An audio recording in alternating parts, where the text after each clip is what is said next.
Morning guys, Radhe Radhe. কেমন আছো সবাই? আশা করছি সবাই খুব ভালো আছো। আজকে সারাদিনে ঘরে আমার কোনো কাজ নাই, ঠিক আছে?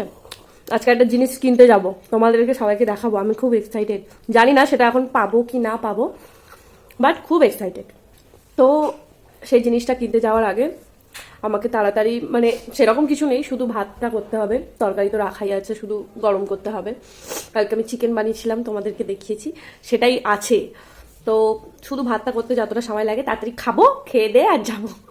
তো যেতে যেতে তোমাদেরকে দেখাবো। তো অটোর জন্য দাঁড়িয়ে আছি, এখনও অটো এসে পৌঁছায়নি, ঠিক আছে? এখানে তো অটো বুক করতে হয় বিকেলের মতো, তো এখনও অটো এসে পৌঁছায়নি। তো দেখা যাক কত সময় আসে, তারপরে আমি দেখাচ্ছি আমরা কোথায় যাচ্ছি। আমি আর বাবান অটোতে বসে গেছি জিনিসটা কিনতে যাওয়ার জন্য। আর এই রাস্তাটা আমি তোমাদের আগেও দেখিয়েছি, কারণ এই রাস্তা দিয়ে আমি অনেকবারই গেছি, ভিডিও দিয়েছি তোমাদেরকে। আর আমি যখন জিনিসটা কিনছিলাম দেখি আমার ফোনে 5% চার্জ, তাই আমি কোনো ভিডিও ক্লিপ নিতে পারিনি। একটু পরেই তোমরা বুঝতে পারবে আমি কি কিনতে গেছিলাম আর কেনই বা আমি এত এক্সাইটেড ওই একটা জিনিস কেনার জন্য। যে আজকে একটা জিনিস আনতে যাচ্ছি, সারপ্রাইজ দেবো। দাদা দিদি অলরেডি চলে এসছে, তো চলো দেখানো যাক সারপ্রাইজটা কি। মাছ আসতে বলতে হবে, নালে জেনে যাবে।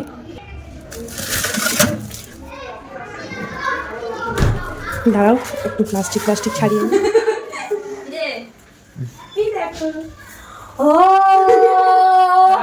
মাছ কি মাছ? 1.5 কিলো। হ্যাঁ, কাতলা। কোথা থেকে নিয়েছিস? এটার অনেক বড় কাহানি আছে। এবারে ভাববে সবাই যে মাছের জন্য এত এক্সাইটেড কেন, কারণ কি আমরা বাঙালি, আমাদের তো মাছ লাগবেই, আর গুজরাটে পাওয়াই যায় না মাছ। মাছ মানে হচ্ছে ঈদের চাঁদ, মানে পাওয়াই যায় না, মানে যে কত পরিশ্রমের পরে একটা নিয়ে আসতে হয় মাছ। চলো দারুণ সারপ্রাইজ, ভালো সারপ্রাইজ আর হতে পারে না। বাকি গল্পটা মাছে রেখে এসে বলছে এর থেকে ভালো সারপ্রাইজ আর হতে পারে না। এখানে যা বটি, মাছ তো নয়, চোরেরও কান কাটে যাবে।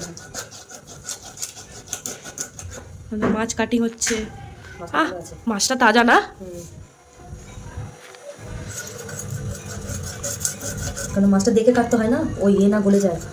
হ্যাঁ, তো আমাদের মাছ কাটিং হচ্ছে, পুরো পিস পিস হয়ে গেলে তোমাদেরকে দেখাবো। এটার সাথে এখন যুদ্ধ করতে হবে। এখানে বটি পাওয়া খুব মুশকিল, অনেক কষ্ট করে 7 কিলোমিটার দূর থেকে বটি এনেছি। বটি কি জিনিস ওরা এটা জানে না, ঠিক আছে? ওরা সব খায় না তো আর জানবে কি করে, তো এইটাই আমার দরকার ছিল। হ্যাঁ চলো, পুরো মাছ কাটিং হয়ে গেলে তোমাদেরকে দেখাবো। এবার একটু যুদ্ধ করি। আমাদের মাছের পিস হচ্ছে। মাছটা সত্যি খুব সুন্দর রে, কেন বলতো? এখানে মানে একটু ডাউট থাকে, মানে মাছ অবশ্যই। ভালো পাওয়া যাওয়াটা ডাউট থাকে। ও 9 মাসে 6 মাসে একবার আমরা পাই, ঠিক আছে, কিন্তু তারপরেও ডাউট থাকে। 7-8 কিলোমিটার দূরে যেতে হয় ঠিকই, কিন্তু মাছ খুব ভালো এসছে আজকে। আর টাগলু, থ্যাংক ইউ। এখানে মাছ ভাজা প্রস্তুতি চলছে। আর কি সাহস, গরম কড়াই হাত দিয়ে মাছ কাটতে গিয়ে এখন হাত কেটে বসে আছে। না দেখ, আমাদের ওখানকার মতন বটি বটি হলে সবকিছু হয়ে হ্যাঁ, সেটাই। 1.5 কেজি ওজনের মাছ, ওই একটা বটি, তার মধ্যে ওই একটা ছুরি, সেটা দিয়ে কাটার একটা ধক লাগে, বুঝলি? আমি বলে পেরেছি সুপারম্যান, আমি তো কিছু পারি না, কমেন্ট ঠিকই বল তুই, একদম গোটায় নামিয়ে দিয়েছি পুরো, একটু এদিক ওদিক হতে দিই। তো এবারে পুরো রান্না হবে, খাবো, আবার দেখাবো তোমাদেরকে। এখানে আমাদের তানাই দাদা দেখো অনেক কাজ করে। আর এ তো সারাদিন, এর কোনো কাজ নাই, দুটো ফোন নিয়ে একেবারে বসে আছে, ঢং করছে। সো আমরা এখন খাবো মাছের কালিয়া, গরম গরম একদম রেডি। আর দিদিকে দেখো, আমাকে দেখতে এখন ভালো লাগছে না। উমা কলকা খাই না ভাই, আমি খাই। এই দেখো, সব খেতে হবে, পুরো রেডি, গরম গরম মাছ আর ভাত। এই না হলে বাঙালি। কি বক্তব্য? তো আজকে ব্লগটা এই অবধি থাক।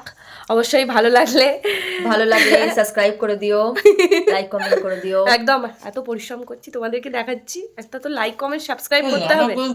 টাটা। এই তুই চুপ থাক।